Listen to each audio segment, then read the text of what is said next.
Привет, друзья! Добро пожаловать на мой канал! В этом видео я покажу вам, как сделать новогодние пряничные раскраски своими руками. Ставьте лайк, подписывайтесь, приятного просмотра! Пряники я заранее покрыла глазурью и перенесла картинку. Ссылку на изображение оставлю в описании под видео, как обычно. Раскраски я буду делать глазурью, хотя чаще всего их печатают на пищевом принтере, но у меня нет такого принтера. Глазурь нужна черного цвета, даже если она не получилась идеально черного цвета, это не страшно. Тут главное, чтобы видно было картинку, можно сделать и серым цветом. Консистенция глазури вот такая, мягкая, эластичная, легко тянется, но не сливается. Консистенция пайпинг. Такой консистенции можно писать надписи, а ею легко делать какие-то контуры, узоры, рисовать раскраски. Для создания раскраски нужно обвести контур рисунка тонкой линией. Если глазурь будет слишком густой, то будет сложно рисовать, рука будет быстро уставать, линии будут неровные и вся картинка получится неровной. Лучше сделать глазурь немного мягче, нежели гуще.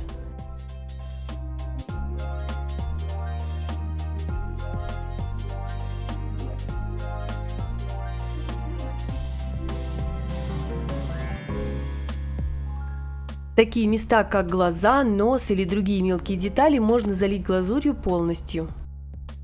Если картинка с большими глазами, например, это кукла Лол или пони, то глаза и вовсе можно нарисовать кистью.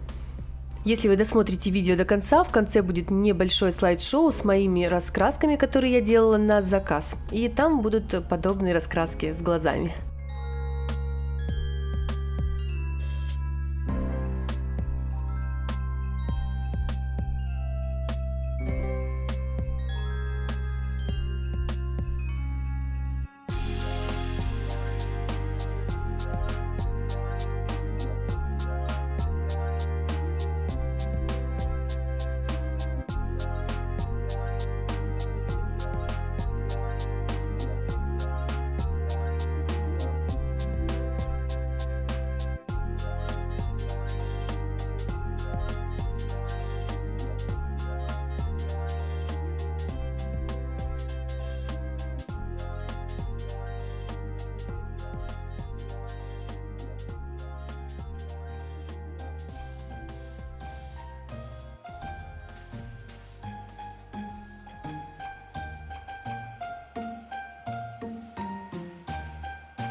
Эта раскраска с мишкой мне показалась немного голой, и я дорисовала от руки елочку, луну и звезды. Пусть это будет вечерняя прогулка в лесу.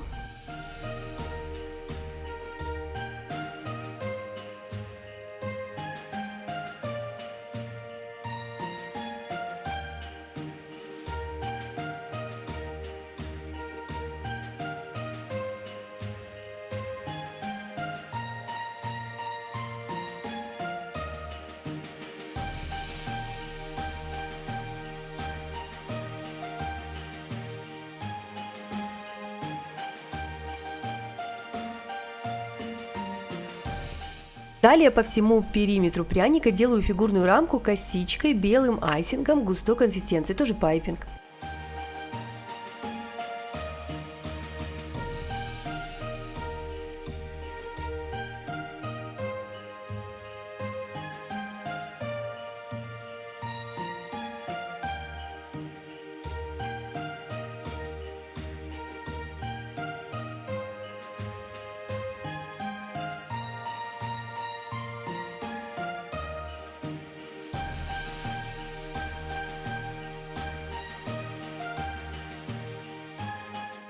После намечаю карандашом места для палитры красок и тем же белым айсингом делаю лукошки для красителей.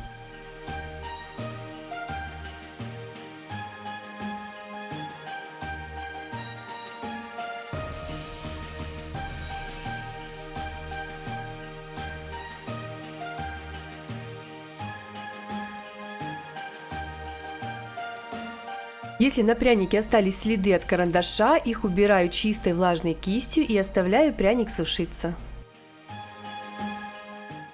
Следующий пряник со Снегурочкой и Дедом Морозом. Здесь больше мелких деталей, и поэтому очень важно, чтобы консистенция глазури была мягкой и эластичной. Как и на предыдущем прянике, обвожу рисунок по контуру.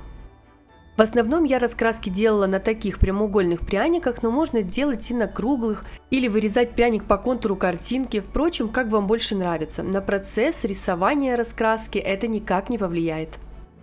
Если досмотрите видео до конца, то увидите пряничные раскраски, которые я делала на заказ. Кстати, раскраски заказывают не только для детей, но и для взрослых компаний, и картинки совершенно другие, сами понимаете.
На этом прянике бордюр делаю в технике волна. Так как картинка больше, чем на предыдущем прянике, и места для палитры нет, то делаю я ее на другом прянике. Конечно, палитру лучше сделать на тематическом прянике, например, это снежинка, шапка Деда Мороза, варежка или маленькая елочка и тому подобное.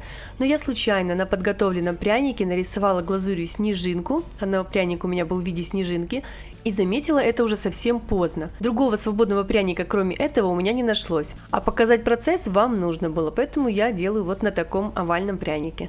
Далее, после высыхания глазури, палитру нужно заполнить красителями. Я беру чистой кисточкой краситель из баночки и накладываю ее в лукошки. Много красителя ставить не нужно, главное, чтобы хватило на эту картинку. Количество цветов зависит от рисунка, можно добавить несколько цветов дополнительно для развития творчества ребенка. После полного высыхания красителей пряники можно упаковывать.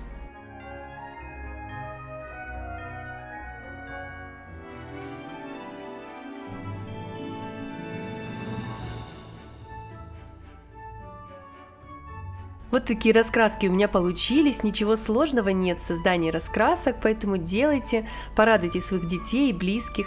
Это будет чудесное занятие уютным зимним вечером с последующим чаепитием с этими же пряниками.